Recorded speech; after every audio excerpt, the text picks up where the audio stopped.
গাজলের পান্ডুয়ায় কারখানায় আয়কর দপ্তরের অভিযান। কারখানার গেটে কড়া পাহারায় কেন্দ্রীয় বাহিনী। মালদা জেলার গাজল ব্লকের পান্ডুয়া 12 নম্বর জাতীয় সড়ক এলাকায় অবস্থিত এক কারখানায় হঠাৎ করেই নামলো আয়কর দপ্তরের অভিযান।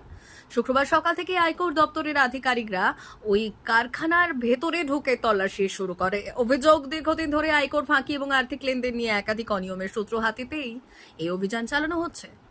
অভিযান চলাকালীন বাইরে মোতায়েন করা হয় কেন্দ্রীয় বাহিনী। কারখানার প্রধান ফটকেই তাদের কড়া পাহারা, যাতে বাইরের কেউ প্রবেশ ভেতরে করতে না পারে। সংবাদ মাধ্যমকেও গেটের বাইরে আটকে দেওয়া হয়। সূত্রের খবর, আধিকারিকরা কারখানার বিভিন্ন দপ্তরের গুরুত্বপূর্ণ নথি, হিসাবপত্র এবং কম্পিউটার ঘেটে দেখছেন। সম্ভাব্য আর্থিক অনিয়ম সংক্রান্ত প্রমাণ সংগ্রহের কাজও চলছে। তবে এই বিষয়ে আয়কর দপ্তরের পক্ষ থেকে এখনো পর্যন্ত কোনো সরকারি বিবৃতি দেওয়া হয়নি।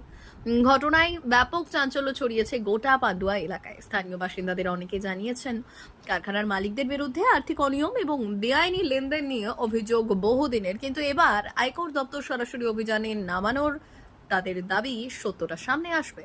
মালদা থেকে বলাই পোদ্দারের রিপোর্ট, পুরুলিয়া টুডে।